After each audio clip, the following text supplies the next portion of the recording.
Welcome to today's episode of Ancient Mysteries Revealed, where we journey into the shadowy depths of human prehistory to uncover one of our species' most enduring obsessions, the desperate need to know what tomorrow will bring.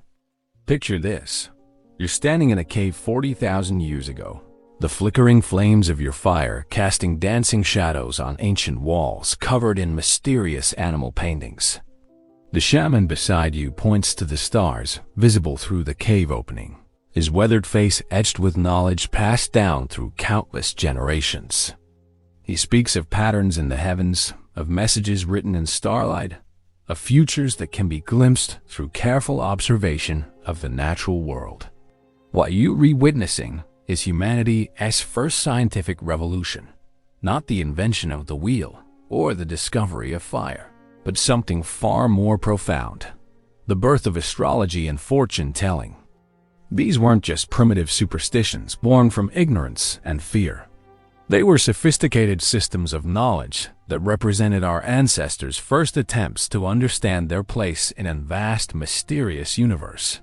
They developed complex astronomical calendars, created intricate divination rituals, and established the foundation for every fortune-telling practice we know today. How did ancient humans, armed with nothing but naked eyes and crude tools, develop such remarkably sophisticated understanding of celestial movements that they could predict eclipses, track planetary cycles, and use star positions for navigation across vast oceans? What drove them to believe that the flight patterns of birds, the cracks in heated bones, and the shapes of animal entrails could reveal the secrets of fate itself? And perhaps most intriguingly, how did these practices spread across the globe, appearing independently in civilizations separated by vast distances and thousands of years? Tonight, we're going to answer these questions and more as we explore humanity's most ancient quest, the search for glimpses into tomorrow. Chapter 1. The First Star Watchers. The story begins not in the great temples of Babylon or the oracle chambers of ancient Greece, but in the flickering darkness of prehistoric caves, where our earliest ancestors made a discovery that would forever change the course of human civilization. They looked up at the night sky and realized something extraordinary. The stars were not random points of light, scattered across a black canvas, but a vast celestial clock, whose movements could be tracked, predicted, and used to understand the rhythms of life itself. Recent archaeological discoveries have revolutionized our understanding of prehistoric astronomy. Cave paintings across Europe, from France to Germany to Turkey, revealed that as far back as 40,000 years ago, humans kept track of time using relatively sophisticated knowledge of the stars. These artworks are not simply depictions of wild animals, as was previously thought. Instead, the animal symbols represent star constellations in the night sky, and are used to represent dates and mark events such as comet strikes. Imagine yourself as one of these early astronomers, standing outside your cave as the sun sets over the ancient landscape. The sky darkens, and slowly, the familiar patterns emerge. But you're not just admiring their beauty, you're reading them like a vast cosmic calendar. The position of the Pleiades tells you when to expect the return of migrating herds. The angle of the Great Bear indicates which season is approaching. The bright star Sirius, rising just before dawn, signals the coming of the flooding season that will either bring life-giving water or devastating floods. These ancient astronomers understood an effect caused by the gradual shift of Earth's rotational axis called precession of the equinoxes, a discovery previously credited to the ancient Greeks, but now known to have been grasped by humans tens of thousands of years earlier. This knowledge was incredibly sophisticated, requiring generations of careful observation and record-keeping to detect the subtle changes in star positions that occur over centuries. The famous Lascaux Cave in France provides one of the most compelling examples of this prehistoric astronomical knowledge. The cave's shaft scene, which features a dying man and several animals, may commemorate a comet strike around 15,200 BC, The bison in the painting represents Capricornus and the summer solstice, while a duck or goose symbolizes Libra and the spring equinox. What archaeologists once interpreted as a hunting accident or shamanic vision was actually a precisely dated astronomical record, accurate to within 250 years. But the sophistication of these early sky watchers extended far beyond simple calendar keeping. Dating to roughly 1600 BC, the Nebra sky disk from eastern Germany represents perhaps the first portrait of the universe. This bronze circle is inlaid with gold strips depicting the sun or full moon, a lunar crescent, and stars, including what appears to be an accurate representation of the Pleiades star cluster. The implications of this prehistoric astronomical knowledge are staggering. These insights may have aided navigation of the open seas, with implications for our understanding of prehistoric human migration. Ancient humans weren't just surviving in their local environments.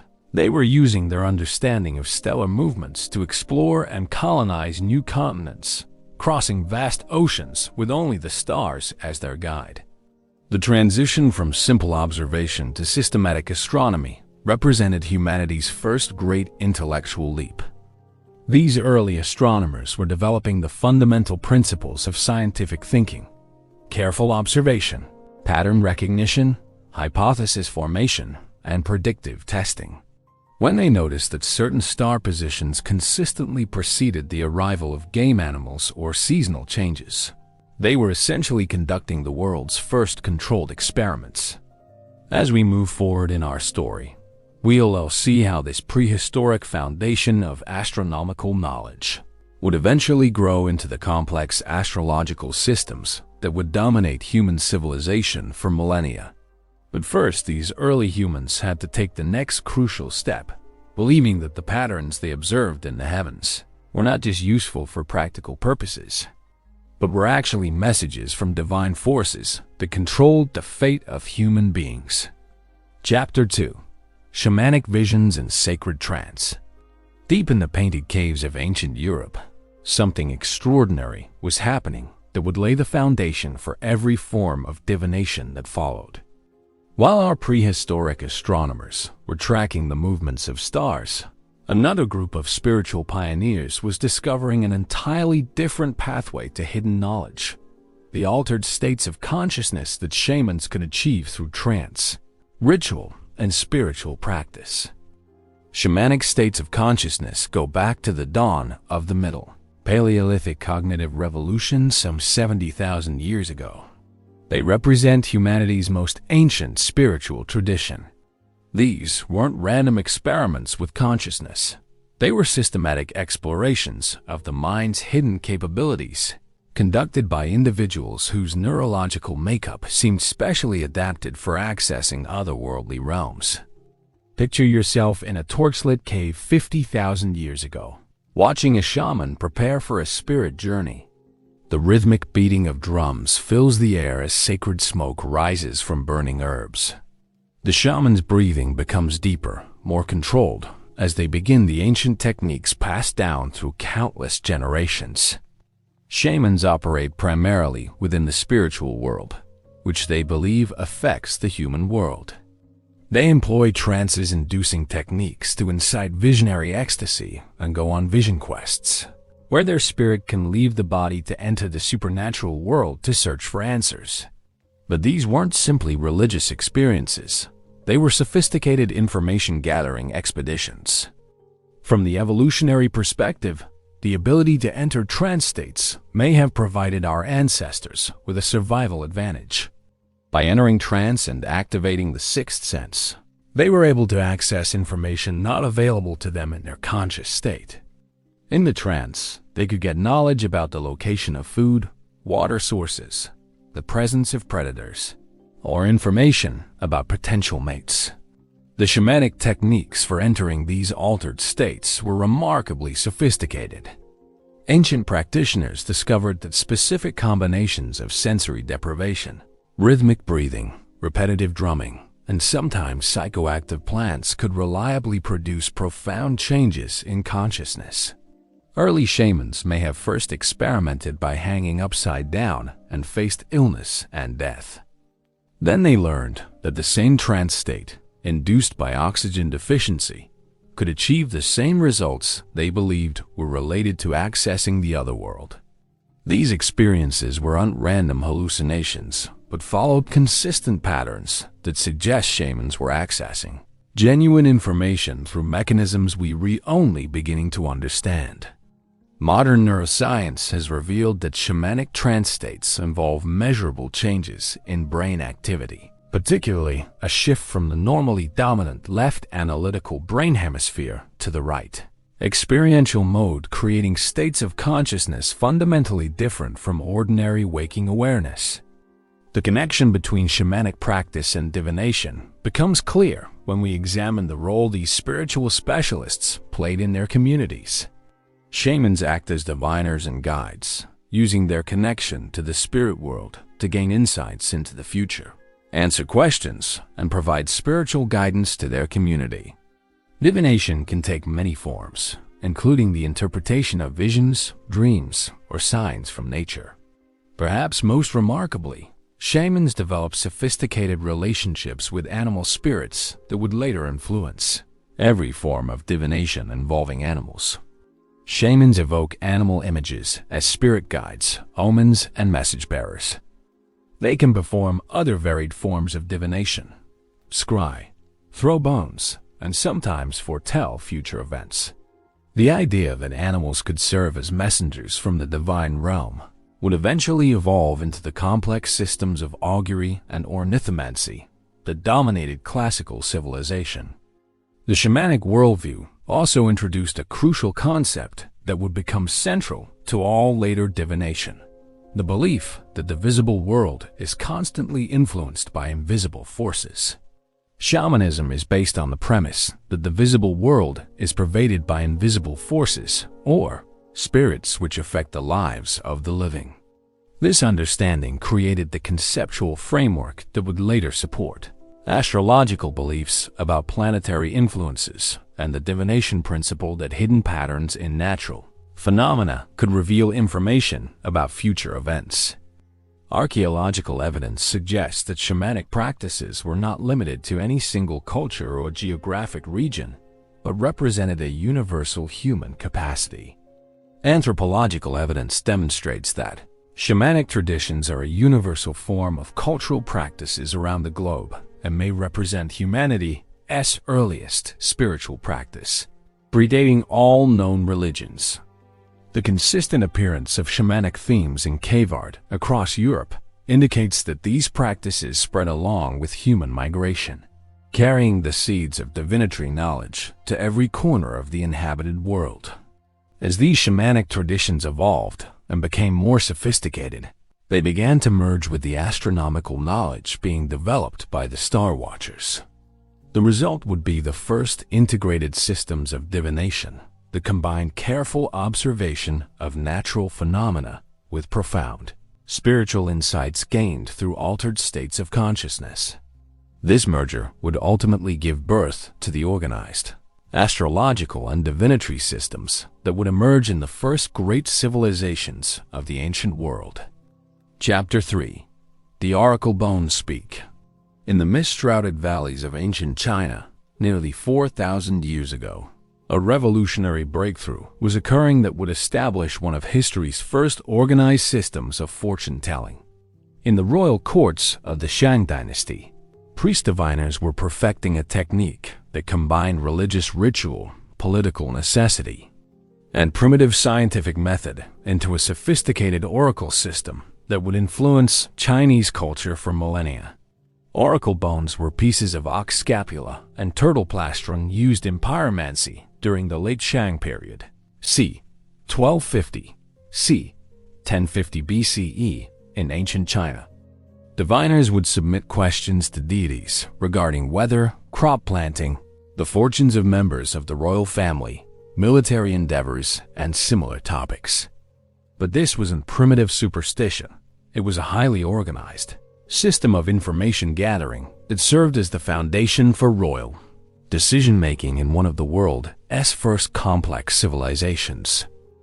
Picture the scene in the royal palace at Anyang, the last capital of the Shang dynasty. The king has assembled his council to decide whether to launch a military campaign against a neighboring kingdom. But before any human deliberation can begin, the royal diviners must first consult the ancestors and gods, whose approval is essential for any major undertaking. To the Shang kings, pyromantic reassurance was the sine qua non of daily life. The divination process itself was a marvel of ancient technology and spiritual practice. A fortune teller would carve symbols on the bones of the ox or the turtle shell apply a hot poker or fire until the bone or shell cracked, and then interpret the direction of the crack through their drawing to predict the future. But the process was far more elaborate than this simple description suggests. During a divination session, the shell or bone was anointed with blood, and in an inscription section called the preface, the date was recorded using the heavenly stems and earthly branches, along with the diviner's name. Next, the topic of divination called the charge was posed, such as whether a particular ancestor was causing a king's toothache. The questions asked of the oracle bones reveal the comprehensive scope of royal concerns in ancient China. These weren't just matters of war and politics, but detailed inquiries about every aspect of governance and daily life. Kings consulted the bones about the weather patterns that would affect harvests, the health of royal family members, the loyalty of distant governors, the proper timing for religious ceremonies, and even personal matters like toothaches and dream interpretations. What makes the oracle bone system particularly remarkable is its systematic record-keeping. The oracle bones contain information on the reigns of the later kings of the Shang dynasty, the questions they asked, the answers they received, and even how the event turned out. If a king wanted to know if he should raise taxes, the oracle bone records that question, what the answer was, whether the king listened to the advice, and what the results were. This creates an invaluable historical record that allows us to evaluate the actual accuracy of ancient divination. Unlike later oracle systems where prophecies were often deliberately ambiguous, the oracle bones provide clear, specific predictions with documented outcomes. Analysis of these records suggests that the Shang diviners achieved a remarkable success rate, particularly in matters involving weather prediction and agricultural timing. The spiritual framework underlying oracle bone divination was complex and sophisticated. The pantheon they addressed included nature powers, former lords, pre-dynastic powers, a supreme power called Di, and legendary ancestors. This wasn't simple ancestor worship, but a nuanced understanding of a spiritual hierarchy, where different types of divine beings had authority over different aspects of earthly affairs. Perhaps most tellingly, the matter for which the oracle bones were most often consulted was, in the next 10 days, there will be no disasters. It's less of a question than a wish, one rooted in an anxiety that, despite the gulf of time, feels all too familiar. This reveals the fundamental human motivation driving all divination, the need to feel some measure of control over an uncertain and potentially dangerous world. The oracle bone tradition established several principles that would become central to all later fortune-telling systems. First, the belief that divine forces actively communicate with humans through physical signs. Second, the idea that these communications require specialized knowledge and training to interpret correctly. Third, the conviction that knowing the future, even imperfectly, provides practical advantages for decision-making. When deciphered, the inscriptions on the oracle bones were revealed to be records of the divinations performed for or by the royal household, proving beyond doubt for the first time the existence of the Shang dynasty and the location of its last capital. Ironically, these ancient attempts to predict the future have become our clearest window into understanding the past, providing historians with detailed records of daily life in Bronze Age China. The influence of oracle bone divination extended far beyond the Shang dynasty. The techniques and spiritual concepts developed during this period would continue to evolve throughout Chinese history, eventually giving rise to the I Ching, Feng Shui, and other divinatory systems that remain popular today. More importantly, the systematic approach pioneered by Shang diviners, combining careful observation, detailed record keeping, and statistical analysis of outcomes, established methodological principles that would be adopted by fortune tellers throughout the ancient world. Chapter 4: Sacred Livers and Divine Entrails. While the Chinese were perfecting their oracle bone techniques, a parallel revolution in divination was unfolding in the ancient Near East, where Mesopotamian priests were developing what would become one of history's most widespread and influential fortune-telling methods: the reading of animal entrails. This practice, known as extispicy or haruspicy, would eventually spread throughout the civilized world, becoming the backbone of religious and political decision-making in empires from Babylon to Rome. In 2nd millennium BC Mesopotamia, professional oracle priests known as Barutu would ritually sacrifice an animal. Think oxen, goats, sheep, cattle, and read the entrails. Very often, the priest chose to inspect and evaluate a sacrificed animal's liver, which was deemed the location of the soul and number one site for all internal activity. But this wasn't the crude butchery you might imagine. The examination of sacrificial animals was a highly sophisticated science that required years of training and the mastery of complex interpretive systems. The liver, in particular, was viewed as nothing less than a microcosm of the universe itself, with each section corresponding to different divine realms and earthly concerns. Each liver model was uniquely shaped, with divinatory interpretations inscribed for future generations. Dozens of clay liver models have survived, some of the most remarkable hailing from the Syrian city of Mari around 1875 BC. These clay models served as textbooks for apprentice diviners, allowing them to study the complex geography of the liver and learn the meanings associated with marks, discolorations, and abnormalities found in different regions. The process of liver divination was elaborate and deeply ritualized. The animal chosen for sacrifice had to meet strict physical standards. It could have no blemishes or defects that might contaminate the divine message. The sacrifice itself was conducted according to precise ceremonial requirements, with specific prayers, offerings, and purification rituals that could take hours to complete properly. Once the animal was sacrificed, the examination began. A liver's shape, color, condition, and any evidence of disease could be used to divine the future and decipher the meaning of otherwise confusing symbols or events. The priest would systematically examine each section of the liver, noting the size, texture, color, and any unusual markings or growths. Different types of abnormalities had specific meanings. Smooth, healthy-looking tissue indicated divine approval, while rough, discolored, or diseased areas suggested divine displeasure or impending trouble. The sophistication of this system is revealed in the detailed records left by ancient practitioners. The ancient Egyptian Ezekiel described the Babylonian practice, for the king of Babylon stood at the parting of the way at the head of the two ways to use divination. He made his arrows bright, he consulted with images, he looked in the liver.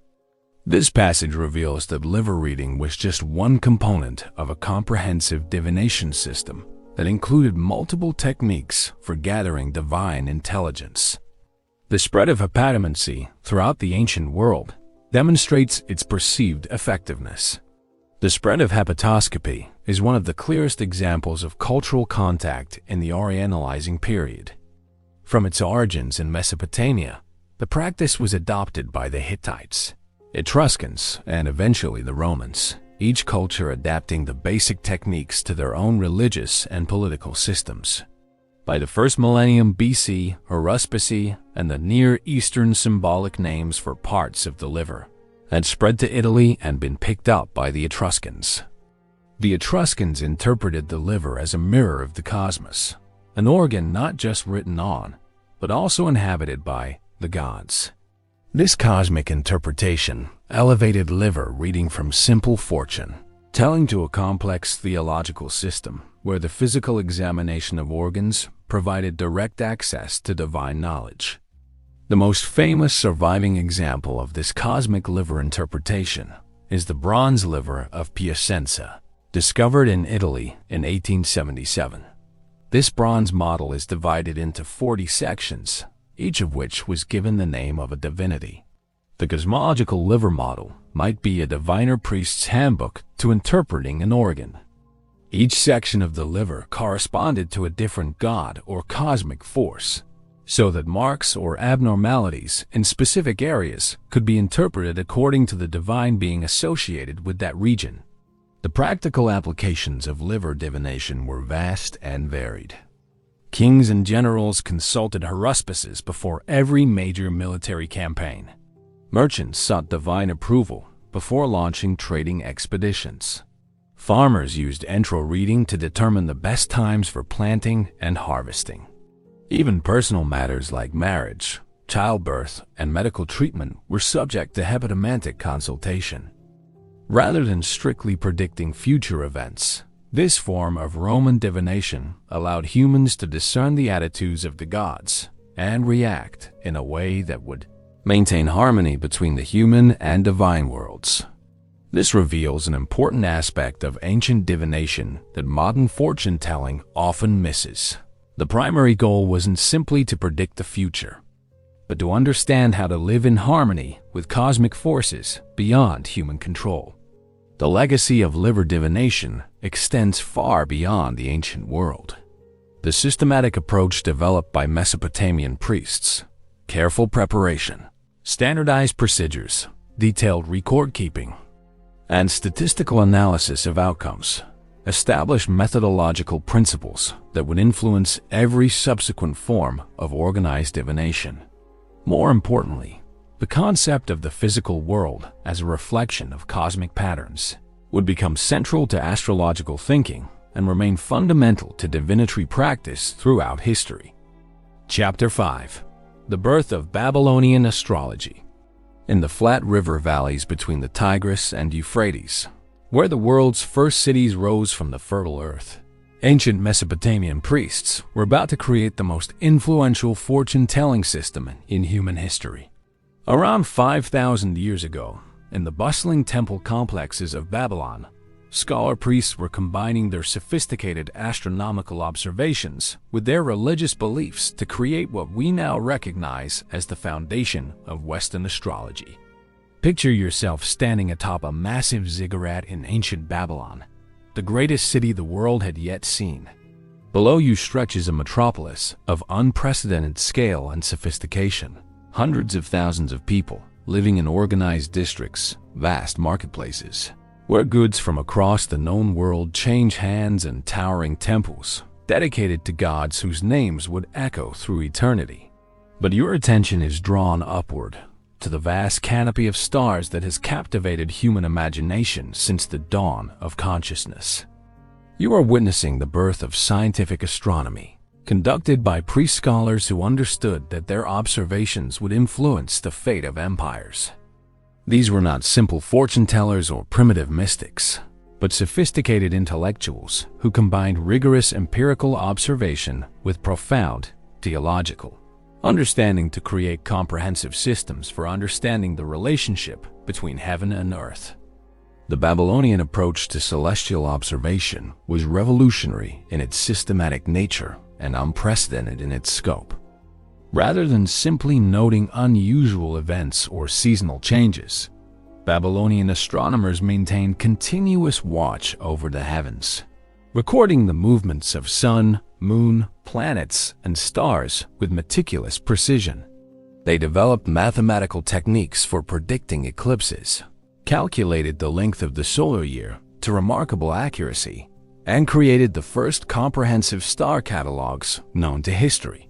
This astronomical revolution was driven by practical necessity as much as intellectual curiosity. The Babylonian Empire controlled vast territories populated by diverse ethnic groups speaking different languages and worshipping different gods. Managing such complexity required unprecedented levels of administrative sophistication, and the Babylonian kings turned to the heavens for the divine guidance necessary to hold their empire together. The religious framework underlying Babylonian astrology was as sophisticated as its astronomical observations. The Babylonians developed a complex theological system that saw the visible universe as a vast communication network connecting earthly rulers with divine powers. Each major god was associated with specific celestial bodies and cosmic regions, creating a celestial hierarchy that mirrored the political structure of the empire itself. Marduk, the patron god of Babylon, was identified with the planet Jupiter, whose stately movements across the heavens were interpreted as divine commentary on royal policies and imperial destiny.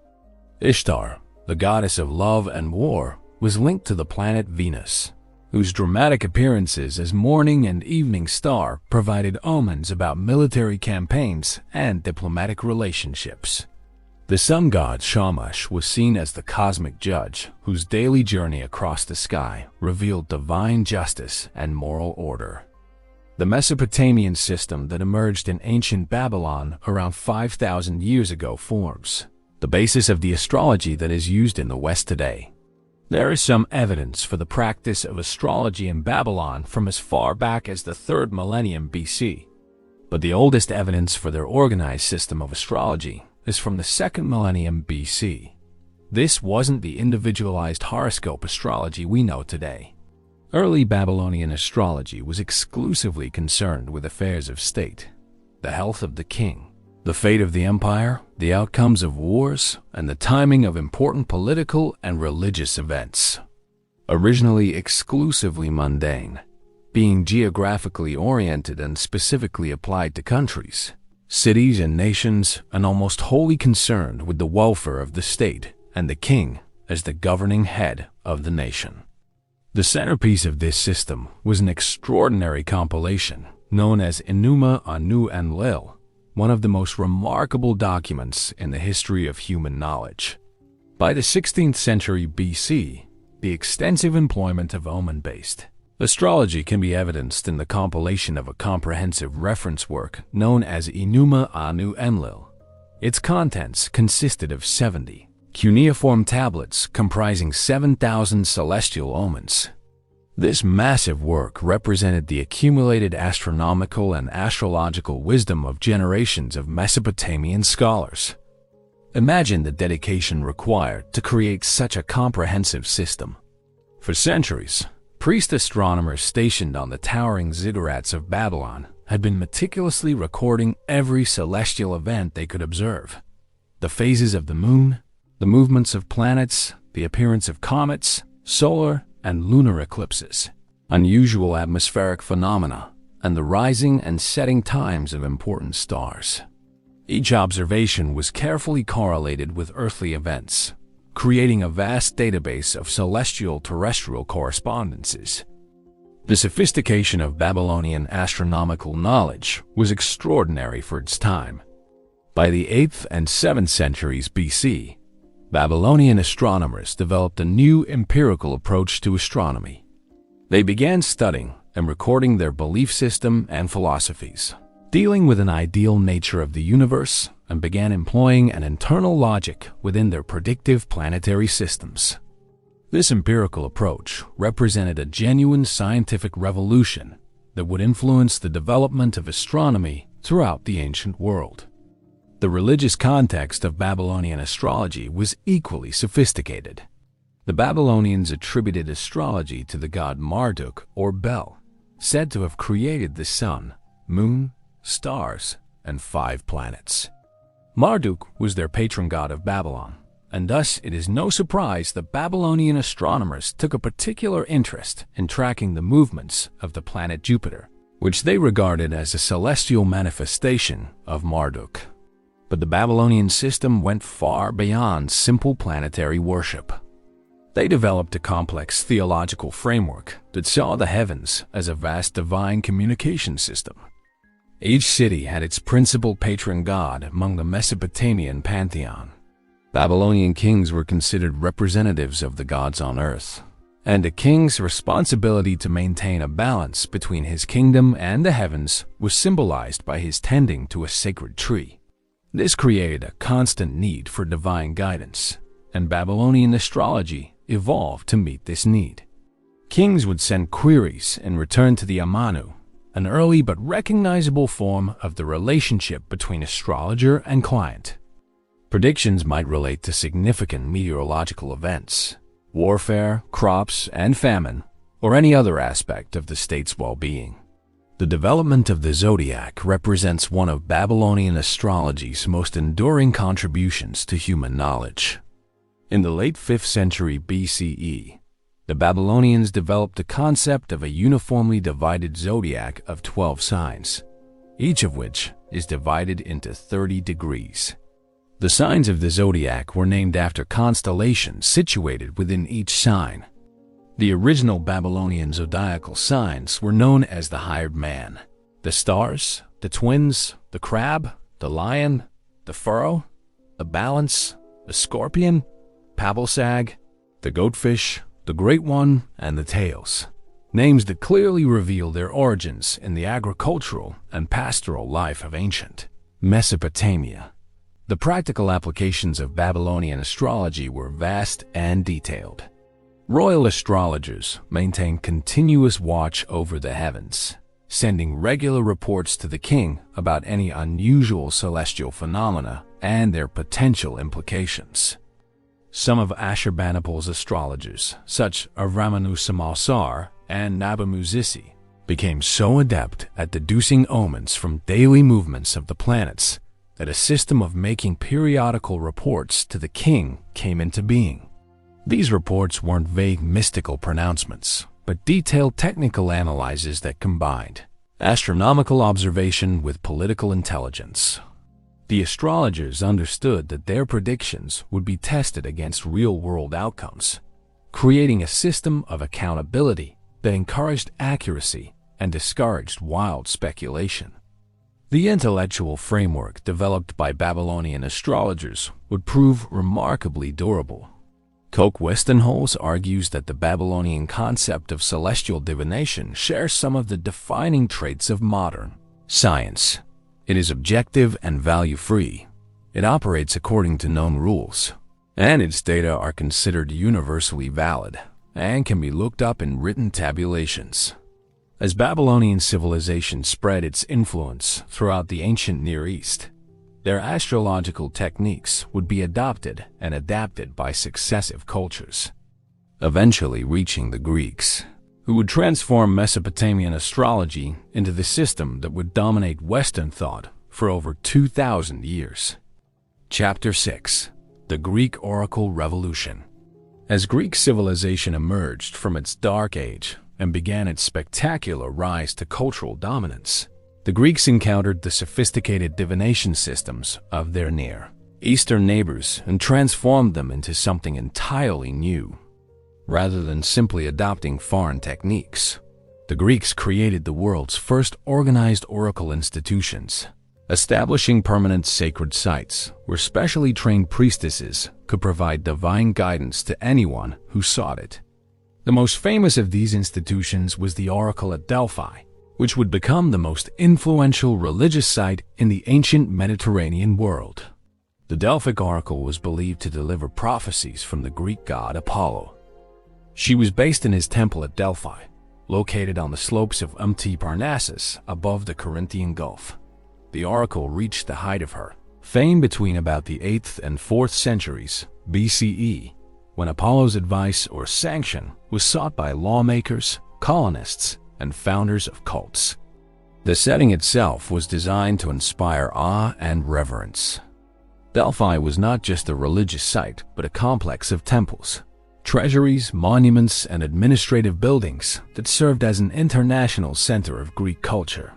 The ancient Greeks believed that Delphi marked the navel of the known world and was established as such by Zeus, This cosmic significance made consulting the Delphic oracle not just a religious act, but a pilgrimage to the center of the universe itself.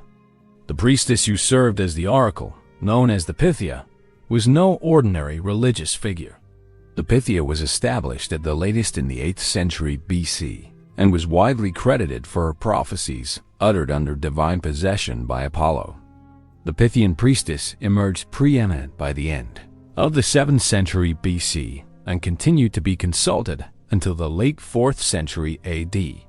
For over 1,000 years, a succession of these remarkable women served as the voice of Apollo, influencing the course of Greek history and culture. The selection and preparation of the Pythia reveals the Greeks' understanding of the special psychological qualities required for oracular work. The Delphic medium was a woman over 50 who lived apart from her husband and dressed in a maiden's clothes. Upon her death, a new priestess would be chosen, though the selection process is uncertain. These mature women, freed from the distractions of family life and sexual relationships, could dedicate themselves entirely to their sacred calling. The process of delivering an oracle was as dramatic as it was mysterious. The Pythia and her consultants first bathed in the Castalian spring. Afterward, the Pythia drank from the sacred spring Cassotis and then entered the temple. There she apparently descended into a basement cell, mounted a sacred tripod, and chewed leaves of the laurel, Apollo's sacred tree. What happened next has been the subject of scholarly debate for centuries. Ancient sources describe the Pythia entering an ecstatic trance state, during which she would speak in the voice of Apollo himself. Some have claimed that her altered condition was the result of gases, such as ethylene and methane, that were emitted from geologic fault lines underneath the temple. Recent geological surveys have confirmed the presence of these fault lines and detected traces of psychoactive gases that could indeed produce trance-like states. The oracle's responses were rarely straightforward predictions, but rather cryptic pronouncements that required careful interpretation. Her words were not directly recorded by the inquirer. Instead, they were interpreted and written down by the priests in what was often highly ambiguous verse. This ambiguity wasn't a flaw in the system, but a deliberate feature that allowed for multiple interpretations and protected the oracle's reputation regardless of outcomes. The influence of the Delphic oracle on Greek civilization cannot be overstated. The Pythia's counsel was most in demand to forecast the outcome of projected wars or political actions. Major military campaigns, colonial expeditions, constitutional reforms, and even personal matters of the wealthy and powerful were all subject to Delphic consultation. Some of the most famous oracular pronouncements reveal both the oracle's political influence and the interpretive challenges inherent in prophecy. When Croesus, the king of Lydia, sought the oracle's guidance about a possible war with Persia, she said that he would cause the fall of a great empire. He thus initiated a confrontation with the Persians, confident of victory. Little did Croesus know that the great empire referred to by the oracle was not that of Persia, but his own. The Greeks also developed sophisticated complementary divination systems that worked alongside the major oracles. Augury, the interpretation of bird flights, was another key practice, with augurs observing avian movements to divine the will of Jupiter. The Greeks believed that birds, as creatures that could travel between earth and sky, served as natural messengers between the human and divine realms. Perhaps most remarkably, the Greeks pioneered the practice of incubation, sleeping in sacred temples to receive prophetic dreams. This practice represented a democratization of divination, allowing ordinary individuals to receive divine guidance without the mediation of professional priests. The most common methods was incubation, in which the inquirer slept in a holy precinct and received an answer in a dream. These incubation temples were marvels of ancient psychology and medicine. Patients were taken to an unlit chamber to sleep and be treated for their specific ailment. The treatment involved chanting, placing the patient into a trance-like or hypnotic state, and analyzing their dreams in order to determine treatment. The success of these institutions suggests that the Greeks had developed sophisticated understanding of the healing power of suggestion, the placebo effect, and the therapeutic value of guided visualization. The Greek transformation of Near Eastern divination practices established several principles that would become fundamental to Western fortune-telling. First, the institutionalization of oracular practice in permanent sacred sites. Second, the development of standardized procedures for consultation that balanced accessibility with ritual significance. Third, the creation of interpretive frameworks that could accommodate ambiguous prophecies while maintaining the oracle's authority. Most importantly, the Greeks began the transition from purely state-centered divination to systems that could address individual concerns. While the Delphic oracle still primarily served political clients, the growing popularity of incubation temples and private divination reflected the Greek emphasis on individual destiny and personal responsibility. But the true genius of Babylonian astrology lay not in its religious framework but in its empirical methodology. The centerpiece of this intellectual achievement was the compilation known as Enuma Anu Enlil, one of the most remarkable documents in the history of human knowledge.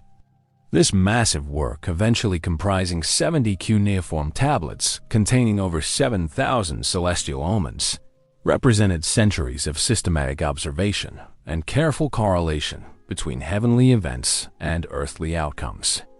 Imagine the dedication required to create such a comprehensive system. Generation after generation of priest astronomers stationed on the towering ziggurats of major cities had maintained continuous watch over the heavens, recording every unusual phenomenon they could observe. Solar and lunar eclipses, planetary conjunctions, the appearance of comets, unusual cloud formations, the heliacal rising of important stars, all were carefully noted along with their dates and any significant earthly events that occurred around the same time. This represented the world's first systematic attempt at what we would now recognize as statistical analysis. The Babylonian astronomers were essentially conducting controlled experiments on a cosmic scale, testing whether correlations between celestial and terrestrial events might reveal underlying causal relationships. While their theoretical framework was theological rather than scientific, their methodology anticipated principles that would not be fully developed until the modern era. The sophistication of Babylonian astronomical calculation becomes apparent when we examine their mathematical achievements. By the 6th century BCE, Babylonian astronomers had developed mathematical models that could predict the positions of sun, moon, and planets with remarkable accuracy. Their calculations of lunar months were precise to within seconds, and their predictions of eclipses were so reliable that they were still being used by astronomers over 1,000 years later. The Babylonian development of the zodiac represents perhaps their most enduring contribution to human knowledge. Around the 5th century BCE, they divided the celestial sphere into 12 equal sections of 30 degrees each, creating the zodiacal framework that remains fundamental to Western astrology today. The original Babylonian zodiacal signs, the hired man, the stars, the twins, the crab, the lion, the furrow, the balance, the scorpion, pabblesag, the goatfish, the great one, and the tails clearly reflect their origins in the agricultural and pastoral life of ancient Mesopotamia. These were not arbitrary symbolic constructions, but practical divisions based on the sun's annual journey through the fixed stars. The Babylonians understood that the sun's position relative to these star groups could be used to predict seasonal changes, determine optimal timing for agricultural activities, and coordinate religious festivals across their vast empire. The zodiac was essentially a cosmic calendar that synchronized heavenly and earthly cycles.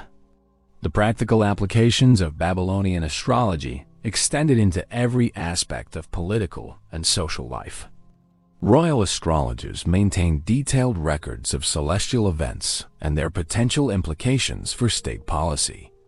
Important decisions about warfare, taxation, building projects, and diplomatic relations were all subject to astrological consultation. The king's personal astrologers enjoyed positions of tremendous influence, serving as both technical advisors and religious counselors. Some of the most remarkable documents from this period are the astronomical reports sent to Assyrian kings like Ashurbanipal by their court astrologers. These reports demonstrate the sophisticated level of astrological analysis that had been achieved by the 7th century BCE. The astrologers didn't simply note unusual celestial events but provided detailed interpretations of their political and military significance, often including specific recommendations for royal action. One such report, sent during a period of military tension, notes the appearance of a lunar halo and interprets it as a divine warning about enemy activities. The moon has put on a halo. When the moon puts on a halo, either the king of Akkad will besiege some city, or the enemy will besiege the king of Akkad in his city. The astrologer then recommends specific defensive measures and ritual activities designed to avert the threatened danger. The development of personal astrology represented another major Babylonian innovation that would profoundly influence later traditions. While early Mesopotamian astrology focused exclusively on affairs of state, by the Persian period, 6th–4th centuries BCE, Babylonian astrologers were beginning to cast horoscopes for private individuals.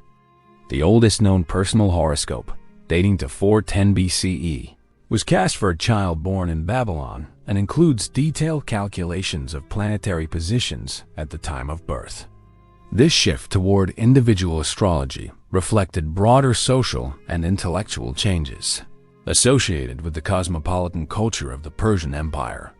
As Babylon became an international center of learning and commerce, its residents developed more individualistic worldviews that emphasized personal destiny rather than collective fate. The techniques developed for analyzing royal destinies were adapted to address the concerns of merchants, scribes, and other educated urbanites who wanted to understand their own life prospects. The theoretical framework underlying Babylonian astrology was remarkably sophisticated for its time. The Babylonians developed comprehensive explanations for how celestial influences worked, drawing on their understanding of natural philosophy, medicine, and psychology. They recognized that astrological influences operated through physical mechanisms, what they called the breath of the gods, that could affect human temperament, health, and behavior in measurable ways. This naturalistic approach to astrology distinguished Babylonian practice from purely magical or supernatural forms of divination.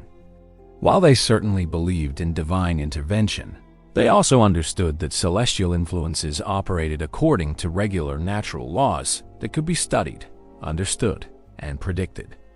This quasi-scientific approach would prove crucial for astrology's later acceptance by Greek philosophers and Roman intellectuals.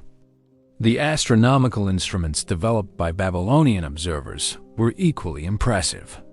They created sophisticated sundials for precise time measurement, developed techniques for accurately measuring star positions, and built observation platforms that allowed for systematic sky surveys. Their mathematical tools included sophisticated calculation, methods for predicting planetary motions and eclipse cycles that anticipated later Greek achievements in mathematical astronomy. Perhaps most remarkably, Babylonian astronomers developed the concept of the Great Year, a vast cosmic cycle during which all celestial bodies would return to their original positions. They calculated that this cycle would last 432,000 years, a figure that demonstrates both their mathematical sophistication and their conception of time on truly cosmic scales. This concept of cyclical time would profoundly influence later philosophical and religious traditions. The social organization of Babylonian astrology also set important precedents for later developments. Astrological knowledge was preserved and transmitted through hereditary priesthoods associated with major temples. These priestly families maintained libraries of astronomical texts, trained new generations of practitioners, and developed increasingly sophisticated interpretive techniques. This institutional framework ensured that astrological knowledge would survive political upheavals and cultural changes. The influence of Babylonian astrology extended far beyond Mesopotamia itself.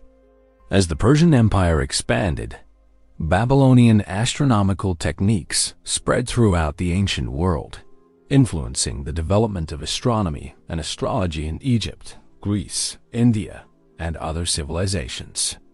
The zodiacal system, mathematical methods, and interpretive principles developed in Babylon would become the foundation for every subsequent astrological tradition in the Western world.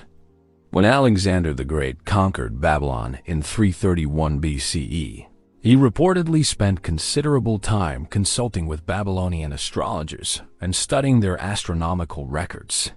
The Greek scholars who accompanied his expedition were amazed by the sophistication of Babylonian mathematics and astronomy, and they carried this knowledge back to the Greek world, where it would be synthesized with Greek philosophical traditions to create Hellenistic astrology. The legacy of Babylonian astrology represents more than just the historical foundation of fortune-telling. It demonstrates the remarkable intellectual achievements possible when careful empirical observation is combined with systematic theoretical thinking.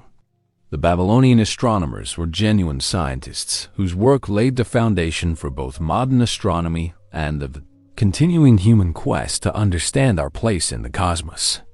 Chapter 7. Roman Augury and Imperial Destiny. The Roman approach to divination represented something unprecedented in the ancient world: the systematic integration of fortune telling into the fundamental structures of government and law. While other civilizations had consulted oracles and omens, the Romans made divination an essential requirement for every significant state action, creating a comprehensive system where no important political decision could be made without first obtaining divine approval through careful observation of natural signs. Standing in the Forum Romanum at the height of the Roman Empire, you would witness the most sophisticated divinatory bureaucracy the world had ever seen.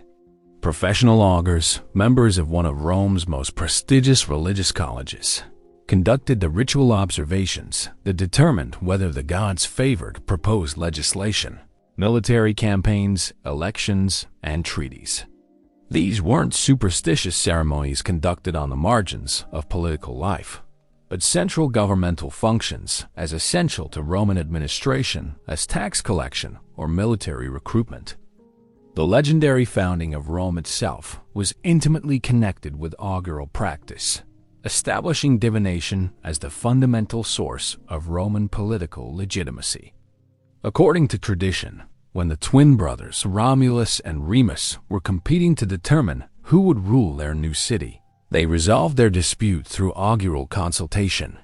Each brother positioned himself on a different hill and watched for divine signs in the form of flying birds. Remus saw 6 vultures, but Romulus observed 12, giving him the superior omen that justified his claim to royal authority. This foundational myth reveals the Romans' fundamental conviction that legitimate political power must be confirmed by divine will as expressed through natural signs. The observation of auspices wasn't merely a religious ritual, but the constitutional procedure through which human authority was validated by cosmic approval. No Roman magistrate could assume office, no law could be passed, no military campaign could begin without first receiving favorable omens through proper augural consultation. The technical sophistication of Roman augury was extraordinary. Professional augurs underwent years of training to master the complex interpretive systems required for accurate divination. They had to learn to identify dozens of bird species and understand the significance of their various behaviors. The direction of flight, altitude, vocal patterns, feeding habits, and social interactions of birds all carried specific meanings that could modify or reverse basic interpretive principles. The Roman classification of augural signs was remarkably comprehensive and systematic. Signs were divided into 5 major categories, each requiring different observational techniques and interpretive approaches. Etched law included thunder, lightning, and other atmospheric phenomena that were considered direct communications from Jupiter, the king of the gods. Etched involved the observation of wild birds, particularly eagles, vultures, ravens, and other species sacred to major deities. The tripudium, or observation of sacred chickens, represented a particularly ingenious Roman innovation in portable divination technology. Military commanders on campaign carried specially trained chickens that could provide immediate divine guidance in field conditions. If the chickens ate eagerly when offered food, dropping pieces that struck the ground with a solid sound, tripudium solistimum, this indicated divine approval for the proposed action.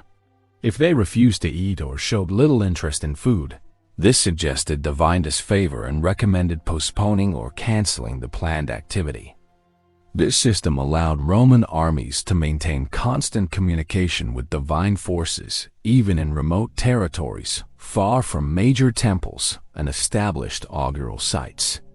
The practical advantages were enormous. Commanders could obtain quick divine guidance for tactical decisions without the delays involved in sending messengers to distant oracles or waiting for complex ritual procedures to be completed.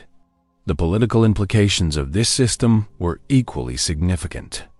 Ex quadrupedibus involved omens derived from the appearance or behavior of four-footed animals, while ex diris included any unusual or portentous events that might indicate divine displeasure or warning. This comprehensive framework meant that virtually any natural phenomenon could potentially serve as a divine communication requiring interpretation by qualified professionals. The augural college itself represented one of the most prestigious and powerful institutions in Roman society. Originally limited to 4 patrician members, the college eventually expanded to include plebeian augurs as well, reflecting the broader democratization of Roman political institutions. Membership was held for life and could only be filled by co-optation. Existing augurs selected new members from among qualified candidates, ensuring that augural knowledge remained within a small elite of specially trained specialists. The influence of individual augurs on Roman politics could be decisive, since any magistrate could report unfavorable omens that would require canceling or postponing public assemblies. Augural interpretation became a powerful tool for political manipulation. Savvy politicians learned to time their announcements of divine signs to support their factional interests, while their opponents sought to counter with alternative interpretations or competing omens. The integration of Etruscan divinatory techniques added additional layers of sophistication to Roman practice. The Etruscans were renowned throughout the ancient Mediterranean for their expertise in reading lightning patterns, interpreting the flight of birds, and examining sacrificial animals' entrails. As Rome expanded its dominion over Etruscan territories, it systematically incorporated these techniques into its own divinatory arsenal. Etruscan haruspices, specialists in reading animal entrails, became essential components of Roman religious practice. These experts could examine the liver, lungs, heart, and other organs of sacrificed animals to determine divine attitudes toward proposed actions. The complexity of this interpretive system was extraordinary. Different sections of each organ were associated with specific deities, and the size, color, texture, and position of various features all carried precise meanings that required years of study to master. The Roman adaptation of Etruscan lightning interpretation created one of the ancient world's most sophisticated systems of atmospheric divination. Different types of thunder and lightning were associated with different gods and carried different meanings depending on their direction, intensity, timing, and atmospheric context.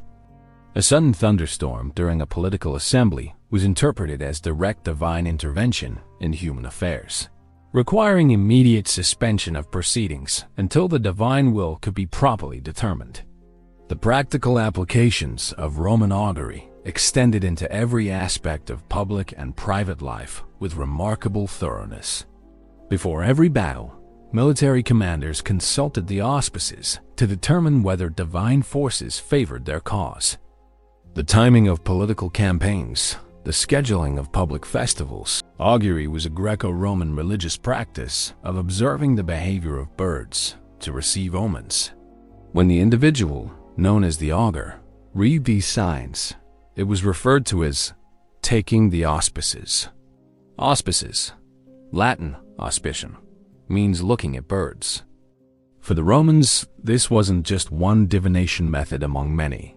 It was the foundational practice upon which their entire civilization was built.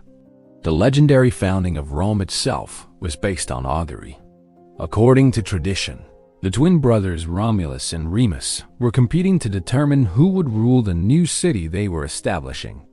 Each took a seat on the ground apart from one another, and, according to Plutarch, Remus saw 6 vultures, after which Romulus saw 12. Romulus's superior augury gave him the divine mandate to become Rome's first king, establishing the principle that legitimate political authority must be confirmed by favorable omens. This story, whether historically accurate or not, reveals the Romans' fundamental belief that human affairs must be conducted in harmony with divine will. The observation of the auspices was, according to the unanimous testimony of the ancient writers, more ancient even than Rome itself, which is constantly represented as founded under the sanction of the auspices. The Roman system of augury was extraordinarily detailed and sophisticated. Professional augurs were trained to interpret 5 different categories of divine signs. Ex caelo, from the sky, including thunder and lightning. Ex avibus, from birds. Ex tripudius, from the feeding behavior of sacred chickens. Ex quadrupedibus, from 4-footed animals. And ex dirus, from unusual or ominous events. The observation of birds was the most prestigious and technically demanding form of augury. Only certain species were considered capable of carrying divine messages. Eagles, sacred to Jupiter. Vultures, providing the strongest omens. Ravens, crows, and owls. The augurs had to master an incredibly complex interpretive system that considered the species of bird, the direction of flight, the height of flight, the bird's behavior, and any sounds it made. For the Romans, the high flight of birds was an auspicious omen. The low flight was less happy. Birds flying from left to right were generally considered favorable, while those flying from right to left suggested caution or delay. But the system was far more nuanced than these simple rules suggest. Professional augurs spent years learning to read the subtle variations in bird behavior that could modify or reverse these basic interpretations. The sacred chickens, tripudium, represented a particularly ingenious development in Roman divination technology. These specially kept birds were used to provide quick, reliable omens for military commanders in the field. If the chickens ate greedily, so that something fell from their mouth and struck the earth, it was called tripudium solistimum and was held a favorable sign. If they refused to eat or showed no interest in food, this indicated divine displeasure and suggested postponing any planned action. The political importance of augury in Roman society cannot be overstated. In ancient Rome, the appointment and inauguration of any magistrate, decisions made within the people's assembly, and the advancement of any campaign always required a positive auspice. No significant state business could be conducted without first obtaining favorable omens, making the augurs among the most powerful individuals in Roman society.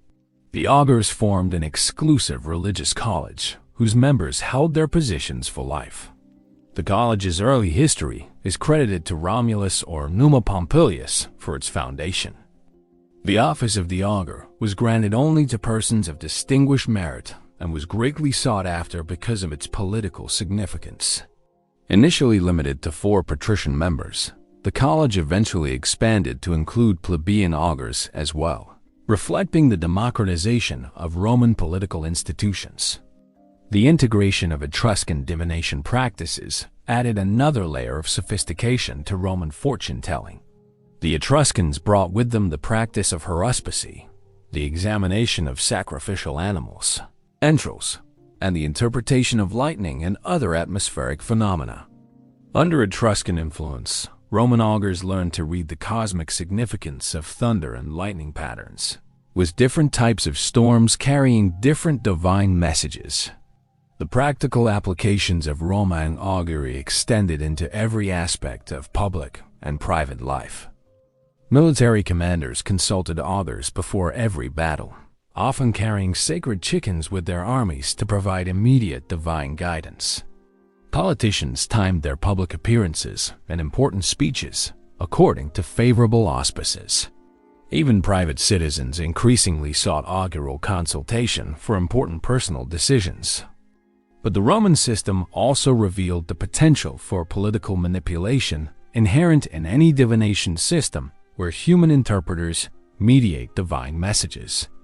Sometimes, politically motivated augurs would fabricate unfavorable auspices in order to delay certain state functions, such as elections.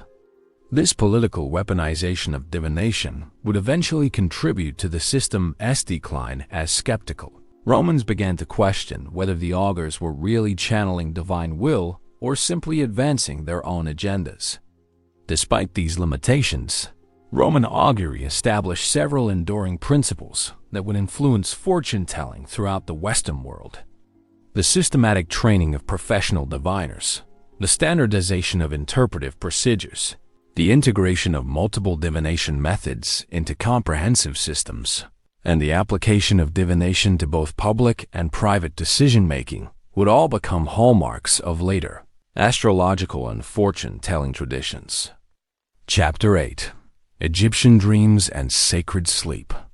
While Mesopotamians were reading livers and Romans were watching birds, the ancient Egyptians were pioneering an entirely different approach to divine communication that would prove equally influential: the systematic use of dreams and altered states of consciousness as pathways to prophetic knowledge.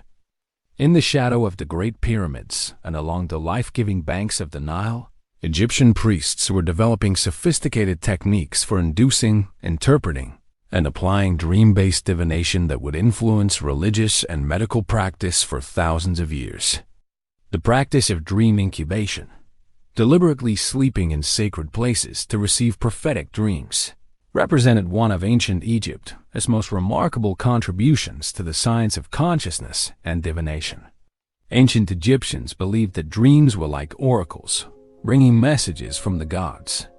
They thought that the best way to receive divine revelation was through dreaming, and thus they would induce or incubate dreams.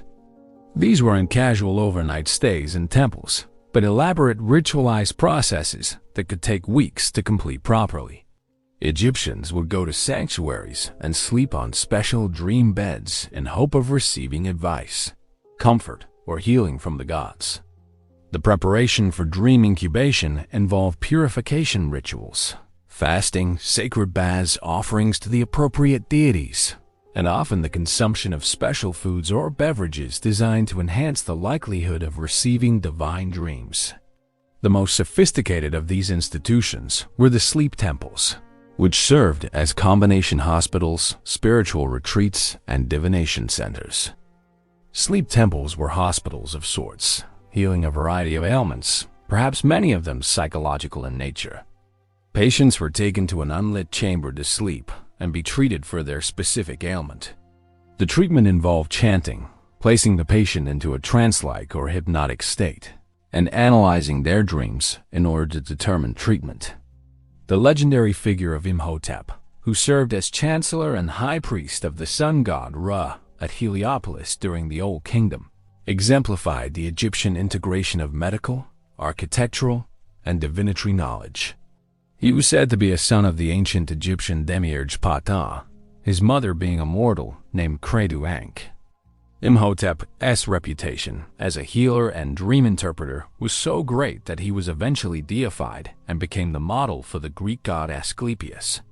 The Egyptian approach to dream interpretation was remarkably systematic and sophisticated. The oldest Oniricritic manuscript hitherto discovered is the Ramesside Dream Book, now in the British Museum. This ancient text represents one of the world's first standardized dream interpretation manuals, providing detailed explanations for hundreds of different dream scenarios and their prophetic meanings. Egyptian dream interpretation recognized several important principles that would become fundamental to later psychological understanding. People with vivid and significant dreams were thought to be blessed and were considered special.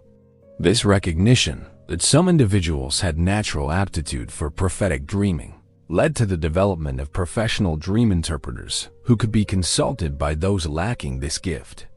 The Egyptians also understood that dreams often spoke in symbols and metaphors rather than literal images.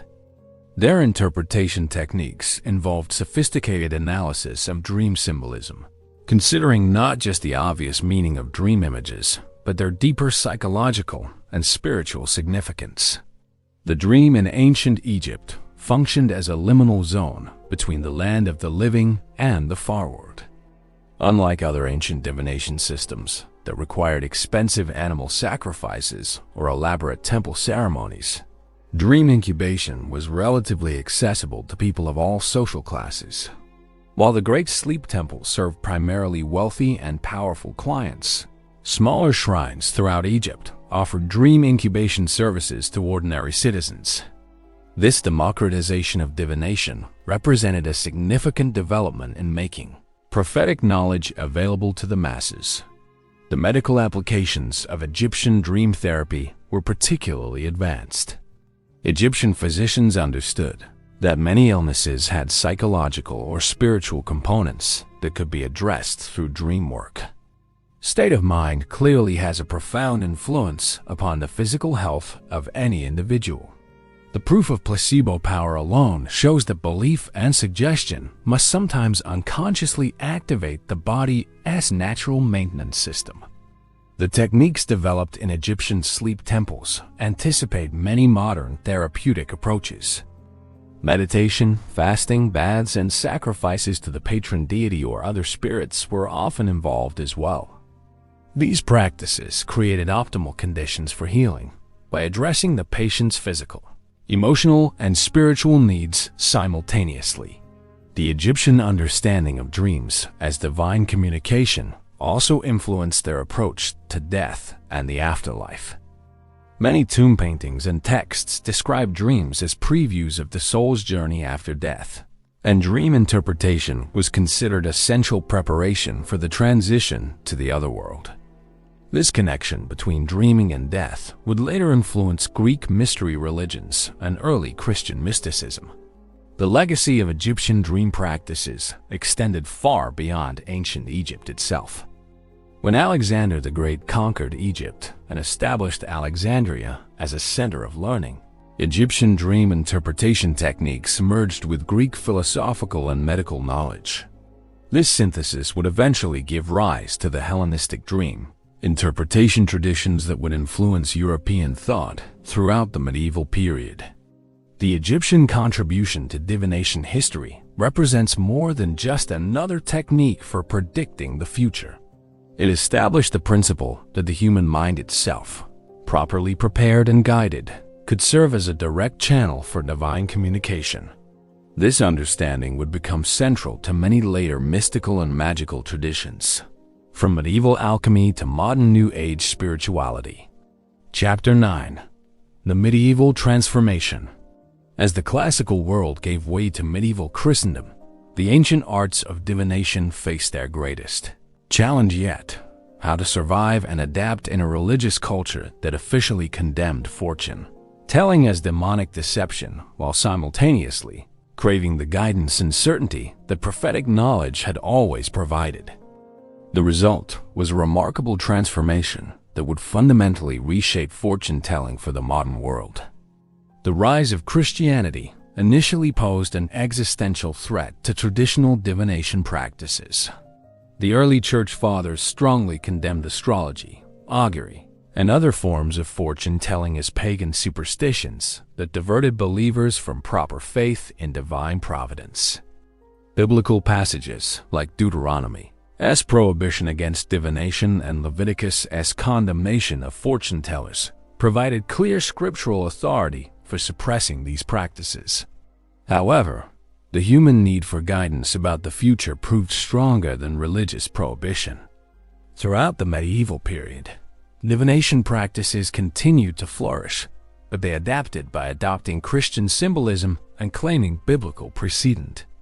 Dreams, which had been central to Egyptian and Greek divination, found new legitimacy through biblical accounts of prophetic dreams experienced by Joseph, Daniel, and other revered figures. The medieval period also witnessed the development of entirely new divination techniques that reflected the era's particular concerns and technological capabilities.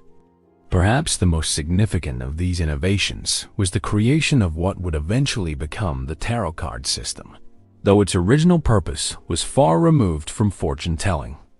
The earliest references to tarot all date to the 1440s and 1450s and fall within the quadrilateral defined by the northern cities of Venice, Milan, Florence, and Urbino.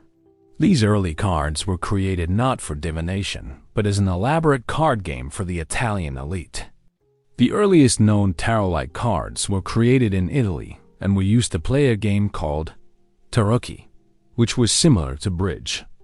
The symbolism incorporated into these early cards, however, revealed a sophisticated understanding of cosmic and spiritual principles that would later make them ideal for divinatory purposes. The cards reflected the medieval worldview's integration of Christian theology, classical learning, and folk wisdom. The major arcana depicted a journey through life from innocent folly, the fool, to cosmic completion, the world, incorporating Christian virtues, classical symbols, and astrological correspondences. Medieval astrology underwent a similar transformation, surviving Christian opposition by incorporating biblical astronomy and claiming divine sanction. Medieval scholars argued that since God had created the stars and planets, their movements must reveal aspects of divine will. This theological justification allowed astrology to flourish in medieval universities and royal courts, where it was studied alongside astronomy, medicine, and natural philosophy. The medieval period also saw the development of more sophisticated, interpretive techniques that addressed some of the logical problems inherent in ancient divination systems. Medieval astrologers developed complex theoretical frameworks that attempted to explain how celestial influences worked, drawing on Aristotelian physics, Christian theology, and Islamic astronomy to create comprehensive worldviews that integrated divination with legitimate learning.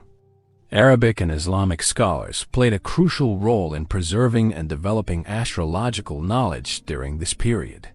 While Europe struggled through its dark ages, Islamic civilization maintained and expanded upon the astronomical and astrological traditions inherited from ancient Babylon and Greece. Islamic astrologers developed new mathematical techniques for calculating planetary positions, created more accurate ephemeris tables, and wrote comprehensive textbooks that would later be translated into Latin and become the foundation for medieval European astrology. The medieval transformation of divination also reflected changing social and economic conditions. As European society became more urbanized and commercial, divination practices adapted to address the concerns of merchants, craftsmen, and urban dwellers rather than just agricultural and military elites. This democratization of fortune-telling would accelerate during the Renaissance and ultimately lead to the modern conception of divination as a personal guidance system available to anyone willing to pay for consultation. The integration of folk wisdom and popular culture into medieval divination represented another significant development. Practices like palmistry, which had ancient roots but gained systematic development during the medieval period, reflected the growing influence of ordinary people's spiritual needs on elite divination traditions. These popular practices would eventually prove more durable than the elaborate court astrology of medieval kings and nobles.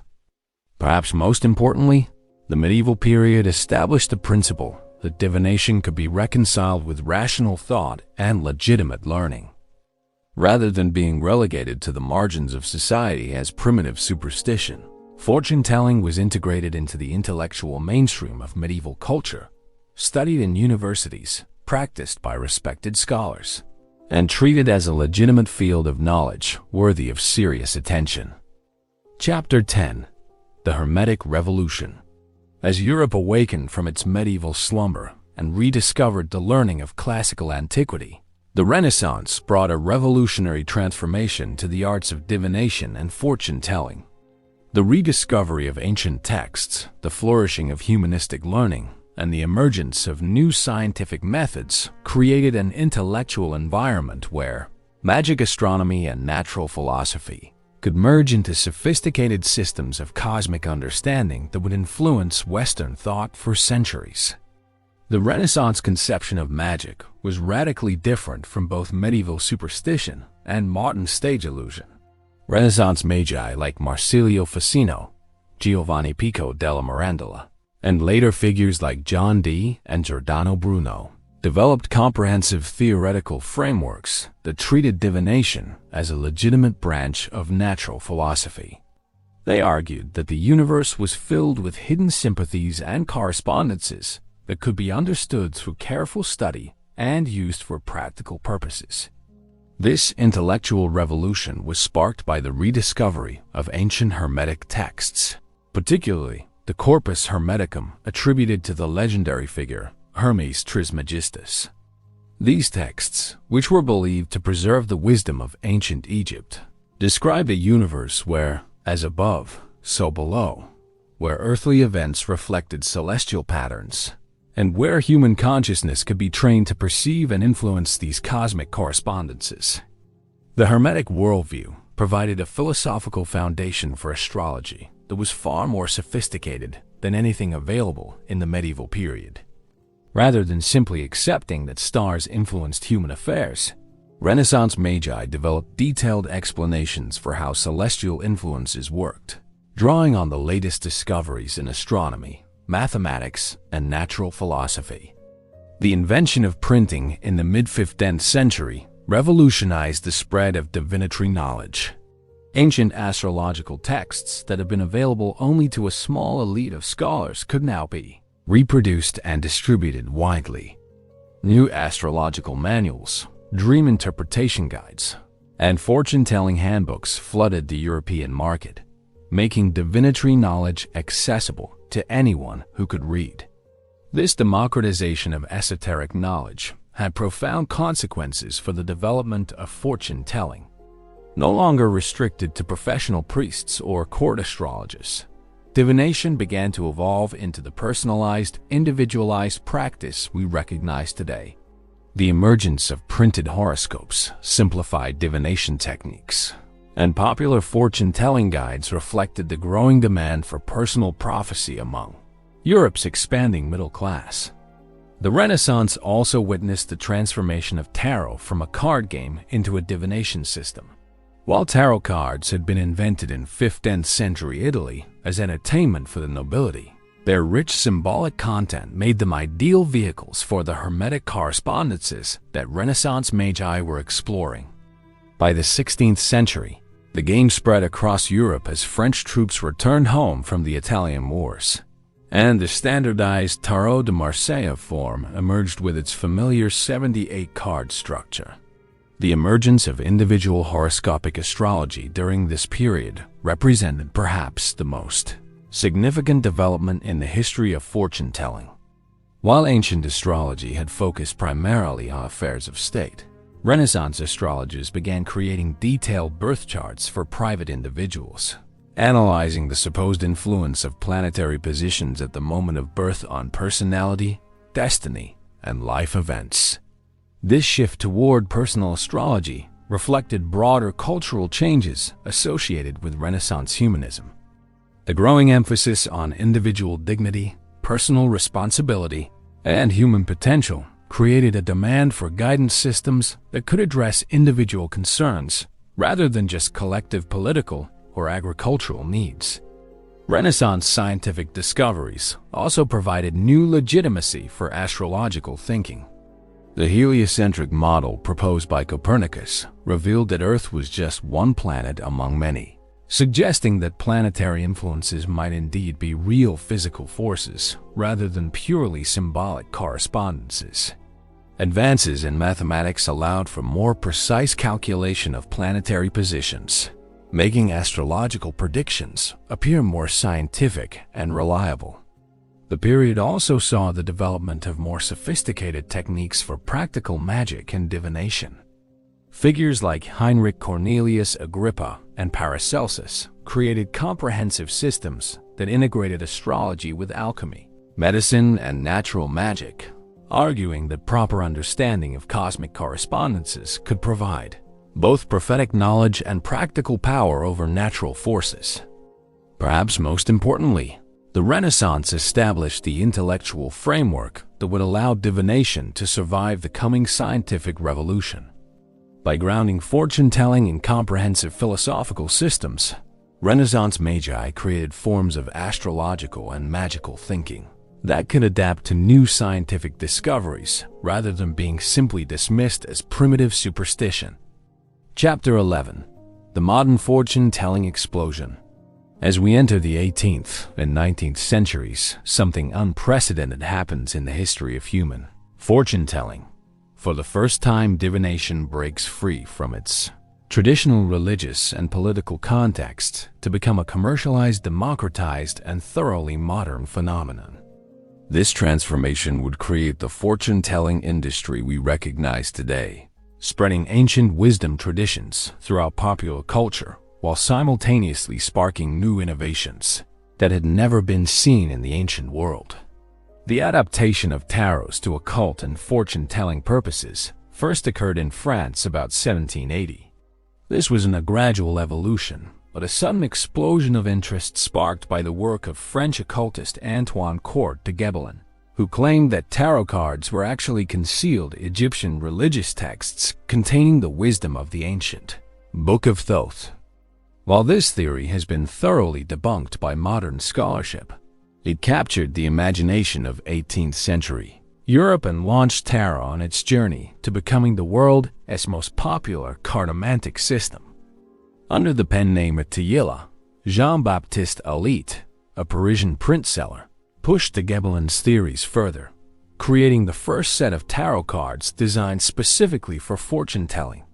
Attila's innovations included detailed interpretive meanings for each card, systematic layouts for reading spreads, and comprehensive manuals that taught anyone how to use the cards for divination.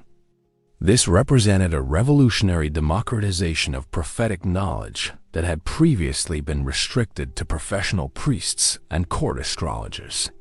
The 19th century witnessed an unprecedented explosion of interest in all forms of divination and occult practice. This wasn't simply a return to ancient superstitions, but a sophisticated response to the intellectual and spiritual challenges posed by rapid industrialization, scientific materialism, and the decline of traditional religious authority. As people lost faith in conventional religious explanations for life's mysteries, they turned to alternative spiritual systems that promised direct access to hidden knowledge. The period saw the emergence of entirely new divination techniques that had no ancient precedents. The development of spiritualism in mid-19th century America created the practice of mediumship, where individuals claimed to communicate directly with the spirits of the dead to provide guidance for the living.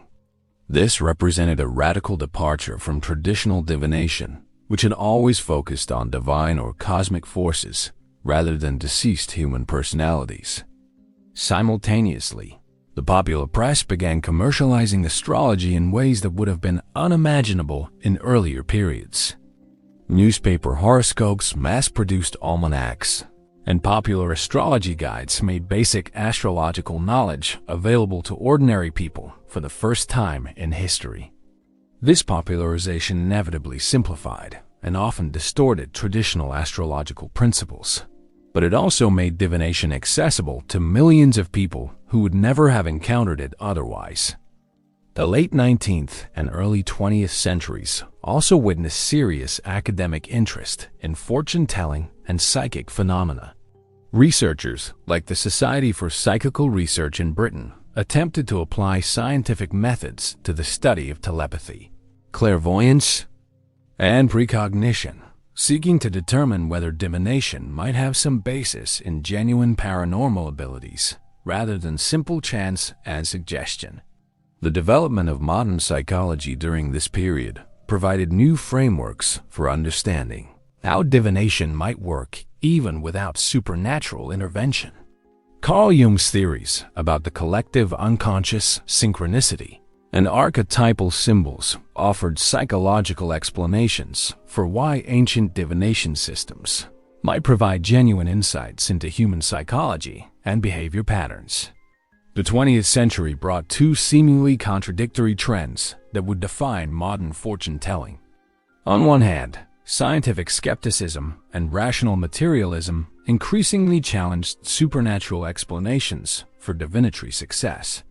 On the other hand, popular interest in astrology, tarot, and other fortune-telling systems continued to grow, driven by mass media, consumer culture, and the spiritual searching characteristic of modern secular society. The emergence of professional fortune-telling as a legitimate service industry represented another unprecedented development. While ancient divination had been primarily integrated into religious and political institutions, modern fortune-telling evolved into an independent commercial enterprise where individual practitioners could earn their living by providing personal guidance services to paying clients. The proliferation of new divination techniques during this period was extraordinary. Palmistry, numerology, crystal ball reading, room casting, I Ching consultation, and dozens of other systems competed for public attention, each claiming ancient wisdom while often representing entirely modern innovations. This creative explosion reflected both the commercial opportunities created by popular demand and the fundamental human drive to find new ways of accessing hidden knowledge. Perhaps most significantly, modern fortune-telling began incorporating insights from psychology, sociology, and other academic disciplines, creating hybrid systems that combined ancient wisdom with contemporary understanding of human nature. This integration would prove crucial for the survival and continued relevance of divination in an increasingly scientific and skeptical world. Chapter 12. The Psychology of Prophecy. Before we conclude our extraordinary journey through the annals of human divination, we must explore perhaps the most fascinating question of all. Why does fortune-telling work? Not in the supernatural sense that believers claim, but in the very real psychological sense that millions of people throughout history have found genuine value, comfort, and guidance through consulting oracles, reading cards, and studying the stars. The answer reveals profound truths about human consciousness, decision-making, and our fundamental need for meaning in an uncertain world. Modern psychological research has begun to unravel the complex mechanisms that make divination effective even without any supernatural intervention. The process begins with what psychologists call the consultation ritual, the act of setting aside normal activities to focus intensely on important life questions. This ritual creates a unique psychological state that facilitates deep reflection, creative thinking, and access to unconscious knowledge that might not emerge through ordinary decision-making processes. Consider what happens when someone consults a tarot reader or astrologer. They must first articulate their concerns clearly, often for the first time. They're encouraged to reflect on their relationships, career goals, fears, and desires in ways that normal social conversation rarely permits. This process of structured self-examination often produces insights that have nothing to do with the accuracy of the divination itself. The symbolic language of divination systems taps into what Carl Jung called the collective unconscious, deep, psychological patterns that appear consistently across cultures and historical periods. The archetypes represented in tarot cards, astrological symbols, and other divinatory systems seem to activate innate psychological processes that help people organize their thoughts and emotions around universal human themes: love, power, transformation, conflict, and transcendence. Jung's concept of synchronicity provides another framework for understanding how divination might provide meaningful guidance. Rather than claiming that tarot cards or astrological charts literally predict the future, synchronicity suggests that meaningful coincidences occur when a person's psychological state resonates with symbolic patterns in their environment. From this perspective, the accuracy of a divination reading depends not on supernatural forces, but on the depth of psychological resonance between the symbols encountered and the seeker's unconscious needs and insights. The placebo effect also plays a crucial role in divinatory effectiveness. When people believe that a reading will provide valuable guidance, this belief itself often enables them to access inner wisdom and make better decisions. The expectation of insight creates a psychological state that facilitates genuine insight, regardless of whether the specific divinatory technique has any objective validity. Research in cognitive psychology has revealed how divination systems exploit natural quirks in human thinking that make random events seem meaningful and predictive. The confirmation bias leads people to remember accurate predictions while forgetting failures. The availability heuristic makes recent or emotionally significant events seem more probable than they actually are. These cognitive biases don't invalidate the psychological benefits of divination, but they do explain why people consistently overestimate its predictive accuracy. Perhaps most importantly, divination systems provide what psychologists call narrative coherence, frameworks for organizing life experiences into meaningful stories. Human beings are fundamentally storytelling creatures who need to understand their lives as coherent narratives with themes, character development, and meaningful plots. Divination readings help people construct these narratives by providing archetypal frameworks, symbolic language, and interpretive structures that transform random events into meaningful patterns. The social dimension of divination cannot be overlooked either. Consulting a fortune teller provides what therapists call unconditional positive regard. Focused attention from someone whose role is to provide guidance and support without judgment. This therapeutic relationship often proves more valuable than any specific predictions or advice offered during the consultation. The cultural persistence of divination, despite scientific skepticism, suggests that these practices fulfill psychological needs that rational analysis alone cannot address. While science excels at explaining how things work, divination addresses the equally important questions of why things happen and what they mean for individual human lives. Chapter 13. The Science Behind Ancient Wisdom. Modern scientific research has revealed that many ancient divination practices incorporated genuine insights about human psychology, astronomy, medicine, and social dynamics that remained valid even when their supernatural explanations proved false. This scientific validation of ancient wisdom demonstrates that our ancestors were far more sophisticated observers and thinkers than previous generations of scholars recognized. Archaeological astronomy has confirmed that prehistoric humans possessed remarkably accurate knowledge of celestial cycles and movements. The Nebra sky disk, dating to around 1600 BCE, includes astronomically correct representations of stellar positions that required centuries of careful observation to achieve. The Gozek Circle in Germany, built around 4900 BCE, served as a precise solar observatory that could predict seasonal changes with remarkable accuracy. The astronomical alignments found in ancient monuments worldwide, from Stonehenge to the pyramids of Giza to the temples of Angkor Wat, demonstrate that ancient civilizations possess mathematical and engineering capabilities that modern science is only beginning to fully appreciate. These structures weren't built by primitive peoples guided by superstition, but by sophisticated cultures with advanced understanding of geometry, astronomy, and architectural principles.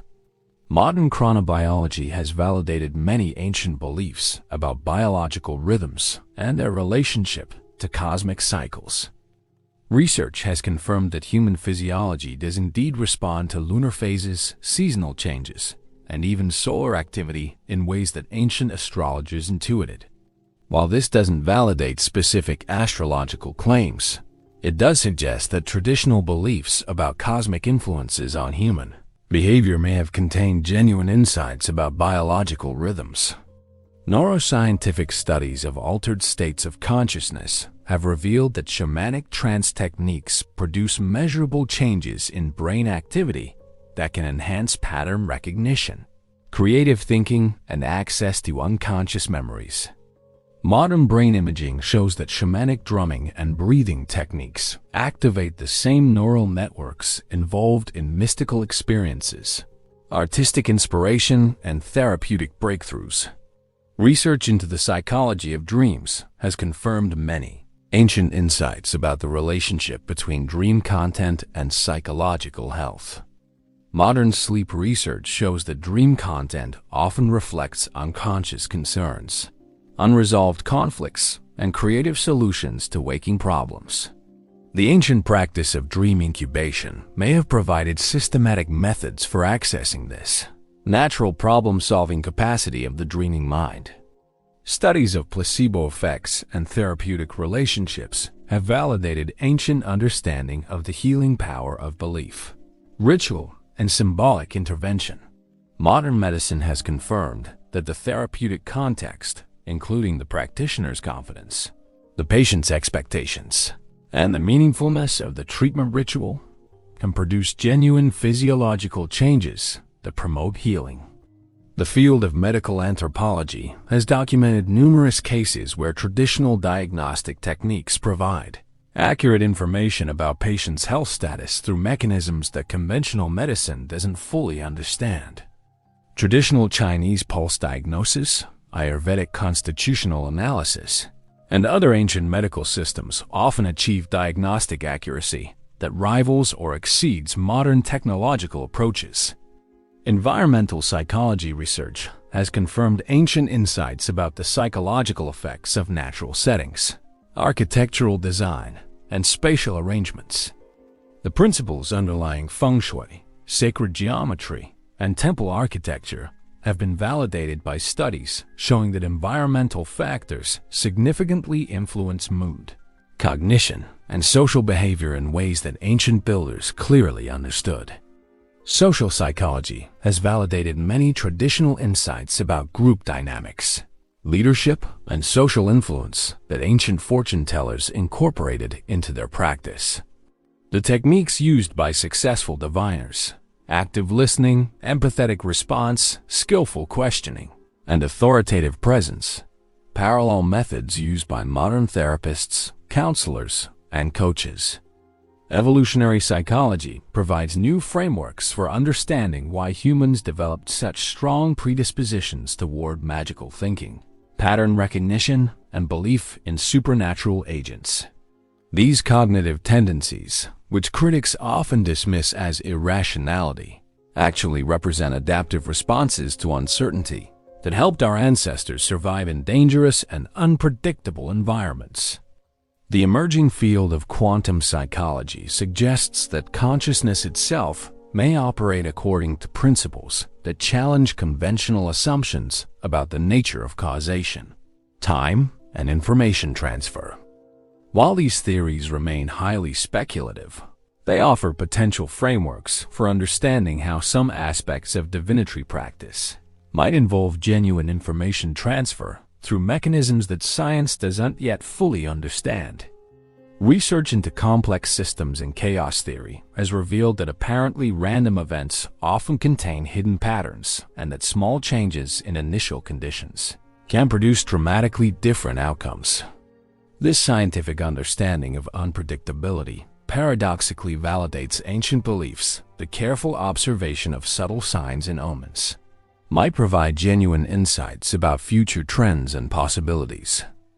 The study of traditional ecological knowledge has demonstrated that indigenous cultures developed sophisticated understanding of natural systems through centuries of careful observation and systematic knowledge transmission.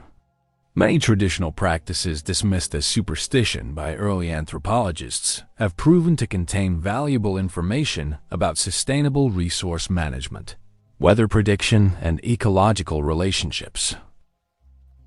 Chapter 14.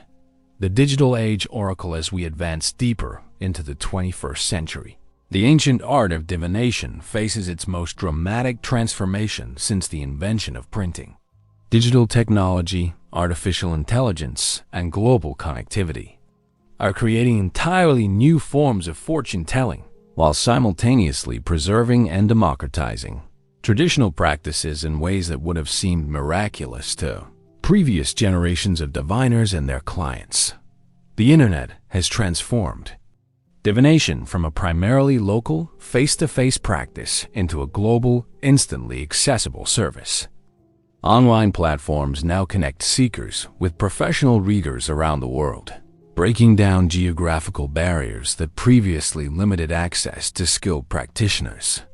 Video conferencing technology allows for real-time consultations that preserve the personal connection essential to effective divination while expanding the pool of available expertise.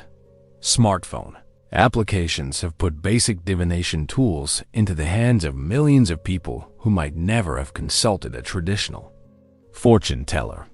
Digital tarot decks, astrology apps, and I Ching programs allow users to conduct readings anytime, anywhere, democratizing access to divinatory guidance in unprecedented ways. While critics argue that these automated systems lack the intuitive insight of human practitioners, supporters point out that they preserve traditional symbolic systems while making them accessible to a global audience. Artificial intelligence is beginning to revolutionize the practice of astrology and other systematic forms of divination. Machine learning algorithms can now calculate astrological charts with perfect accuracy, identify subtle patterns in birth data, and generate interpretations based on vast databases of traditional astrological knowledge. AI-powered astrology programs are beginning to achieve levels of consistency and comprehensiveness that even master astrologers might find difficult to match. The application of big data analytics to divinatory traditions promises to reveal patterns and correlations that human practitioners might miss. Researchers are now analyzing millions of horoscopes, tarot readings, and birth charts to identify statistical relationships between celestial events and earthly outcomes. While this research hasn't validated traditional astrological claims, it has revealed interesting correlations that deserve further investigation. Social media platforms have created new forms of collective divination, where communities of practitioners share readings, interpretations, and insights. Online forums dedicated to specific divinatory traditions allow practitioners to learn from each other, share techniques, and develop interpretive approaches that combine traditional knowledge with contemporary understanding. This collective intelligence approach to divination represents a significant departure from the historically individualistic practice of fortune-telling. Virtual reality technology is beginning to create immersive divinatory experiences that transport users into symbolic realms inspired by traditional oracle settings. VR applications now allow users to visit virtual temples, conduct rituals in computer-generated sacred spaces, and interact with archetypal figures in ways that blur the boundary between ancient spiritual practice and cutting-edge technology. Biometric monitoring devices are opening new possibilities for physiologically informed divination. Heart rate variability monitors, brainwave sensors, and other wearable technologies can now detect subtle changes in psychological and physiological state that might correlate with intuitive insights or precognitive experiences. These tools might eventually allow for more objective assessment of divinatory, abilities, and outcomes. Cryptocurrency and blockchain technology are creating new economic models for divinatory services. Decentralized platforms allow practitioners to offer services without traditional intermediaries, while smart contracts can automate payment systems and quality control mechanisms. These technologies might eventually create global marketplaces for divinatory services that operate according to reputation-based rating systems rather than traditional professional credentialing. The digitization of ancient texts and artifacts is making previously inaccessible divinatory knowledge available to researchers and practitioners worldwide. Manuscript databases, archaeological archives, and historical records are being digitized and made searchable, allowing for unprecedented access to the full historical development of divinatory traditions. Machine translation technology is breaking down language barriers that previously separated different divinatory traditions. Ancient texts in Latin, Sanskrit, Arabic, and other classical languages are becoming accessible to practitioners who don't have specialized linguistic training. This cross-cultural pollination is creating new synthetic approaches that combine insights from different wisdom traditions. The development of quantum computing raises intriguing possibilities for the future of divination. If consciousness operates according to quantum mechanical principles, as some researchers suggest, then quantum computers might eventually be able to model or simulate the types of non-local information transfer that some forms of divination appear to involve. However, the digital transformation of divination also raises important questions about the preservation of traditional knowledge and the essential human elements that have always been central to effective fortune-telling. Critics worry that the reduction of complex symbolic systems to simple algorithms might strip divination of its depth and wisdom, while the loss of human connection might diminish its therapeutic and spiritual value. The challenge facing modern divination is how to embrace technological possibilities while preserving the essential insights and practices that have made these traditions valuable for thousands of years. The most successful digital divination platforms seem to be those that use technology to enhance rather than replace human wisdom and connection. Chapter 15: Global Divination Traditions. While our journey has primarily focused on the Western development of astrology and fortune-telling, the human impulse to divine the future manifested in equally sophisticated and fascinating ways across every inhabited continent. From the Amazon rainforests to the Australian outback, from the mountains of Tibet to the islands of Polynesia, indigenous cultures developed their own unique approaches to prophetic knowledge that reveal the universal nature of humanity's quest to understand the hidden patterns governing existence. In the vast expanse of the Chinese Empire, parallel to the development of Western astrology, an entirely different but equally sophisticated system of cosmic divination was evolving. The I Ching, or Book of Changes, represented perhaps the most philosophically complex divination system ever created, combining mathematical precision with profound metaphysical insights about the nature of change, causation, and cosmic harmony. The I Ching system is based on the interaction of two fundamental forces, yin and yang, whose combinations create 8 basic trigrams that can be further combined into 64 hexagrams, representing every possible situation or condition that might arise in human experience. This binary system, remarkably similar to modern computer programming languages, provided a comprehensive framework for analyzing the hidden patterns underlying apparent randomness. Chinese fortune-tellers would cast coins or manipulate yarrow stalks to generate hexagrams, then consult the ancient texts to understand the cosmic forces affecting the questioner's situation. But the I Ching was far more than a simple fortune-telling device. It was a complete philosophy of existence that influenced Chinese thinking about everything from political strategy to personal ethics, from medical practice to artistic creation. The sophistication of Chinese astrological thinking is equally impressive. Chinese astronomers developed their own zodiacal system based on 12 animal signs that rotate through a 60-year cycle when combined with 5 elemental influences. But Chinese astrology went far beyond simple personality typing to encompass detailed systems for analyzing compatibility, timing important decisions, and understanding the karmic influences affecting individual destiny. Chinese divination also pioneered the systematic study of physiognomy, reading character and destiny from facial features, body proportions, and physical characteristics. This practice, which eventually influenced European fortune-telling traditions, was based on detailed theories about the relationship between physical appearance and spiritual nature that anticipated modern understanding of psychology and genetics. In the Indian subcontinent, the development of Vedic astrology created one of the world's most mathematically sophisticated divination systems. Indian astronomers achieved remarkable precision in calculating planetary positions and developed complex theoretical frameworks for understanding how celestial influences affected human psychology, health, and social relationships.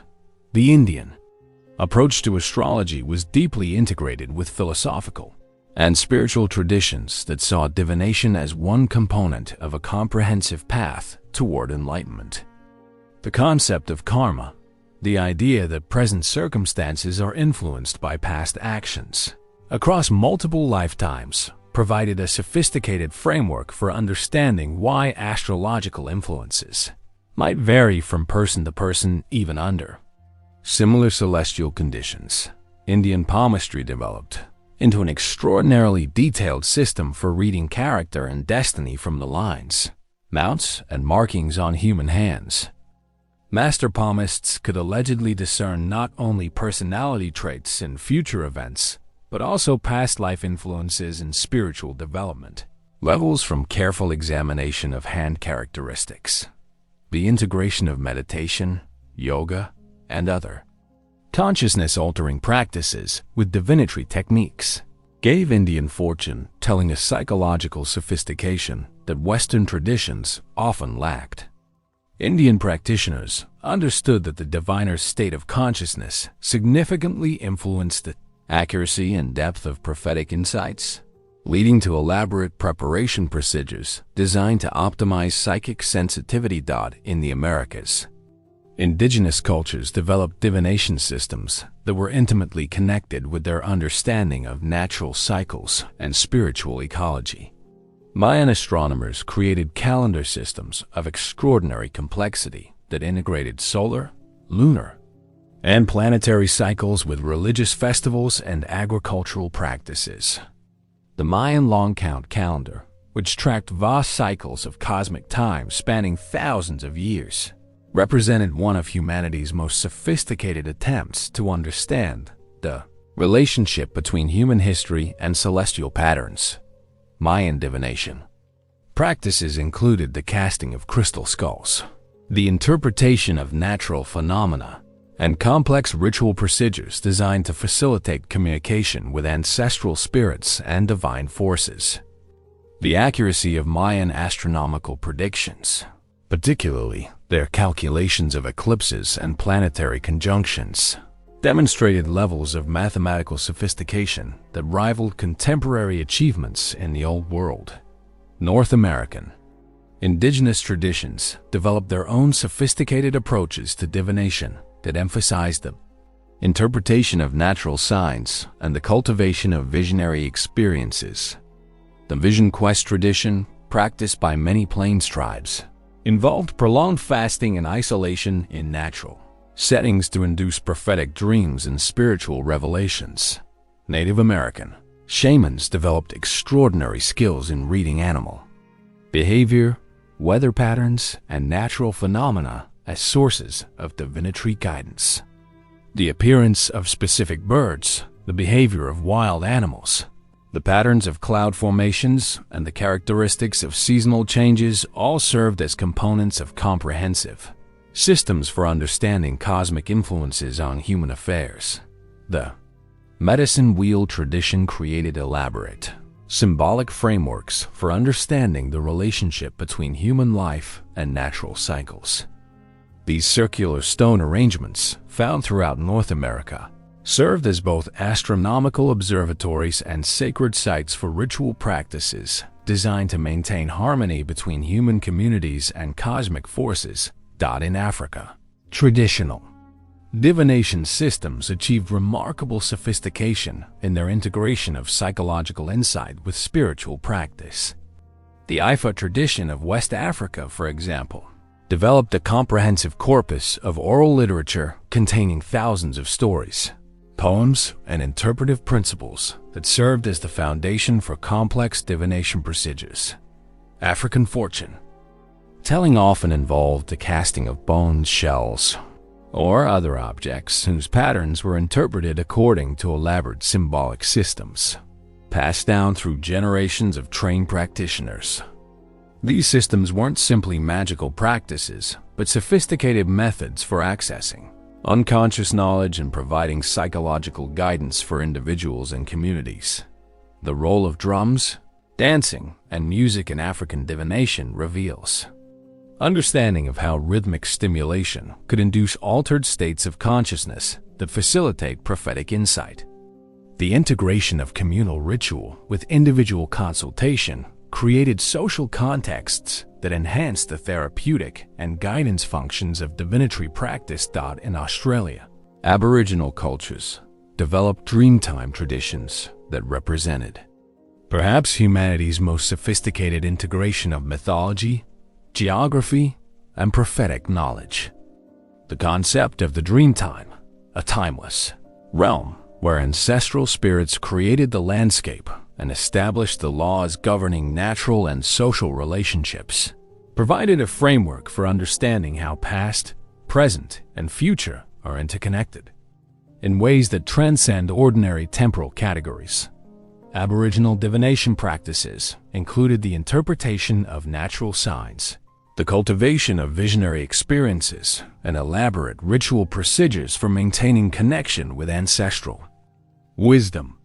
The remarkable accuracy of Aboriginal navigation and survival techniques in some of the world's most challenging environments demonstrates the practical effectiveness of their divinatory knowledge systems. The Aboriginal understanding of country, the idea that specific landscapes contain spiritual knowledge that can be accessed through proper ritual procedures, influenced their approach to divination in profound ways. Fortune-telling wasn't conducted in artificial settings, but required deep connection with specific natural environments that served as repositories of ancestral wisdom. In Polynesia, traditional navigation techniques achieved extraordinary sophistication through the integration of astronomical observation with the interpretation of natural signs. Polynesian navigators could guide their vessels across thousands of miles of open ocean by reading star positions, wave patterns, wind directions, and the behavior of seabirds. The accuracy of Polynesian navigation, which enabled the settlement of islands scattered across the vast Pacific, demonstrates that traditional divination knowledge could achieve practical results that modern technology struggles to match. These navigators were essentially conducting continuous divination procedures, reading the ocean and sky as sources of guidance for their voyages. The integration of navigation skills with spiritual practices reveals the Polynesian understanding that successful divination requires both technical knowledge and proper relationship with spiritual forces. The most accomplished navigators were also religious specialists who maintained elaborate ritual procedures for ensuring divine protection and guidance during their voyages. The study of global divination traditions reveals several universal principles that appear in every culture's approach to fortune-telling. First, the recognition that natural phenomena contain meaningful patterns that can provide guidance for human decision-making. Second, the understanding that accessing divinatory knowledge requires special training, preparation, and spiritual development. Third, the integration of predictive techniques with therapeutic and guidance functions that address psychological and social needs. Perhaps most significantly, the universal appearance of sophisticated divination systems suggests that the human capacity for prophetic insight may represent a genuine psychological faculty rather than mere superstition or wishful thinking. The consistency of divinatory themes across cultures, separated by vast distances and thousands of years, implies that fortune-telling traditions preserve insights about consciousness, causation, and cosmic patterns that transcend any particular cultural context. The diversity of global divination traditions also demonstrates the remarkable creativity and intelligence of human beings in developing systems for accessing hidden knowledge. From the mathematical sophistication of Chinese and Indian astrology to the ecological wisdom of indigenous American traditions, from the philosophical depth of African Ifa to the navigational precision of Polynesian fortune-telling, these traditions represent some of humanity's greatest intellectual and spiritual achievements.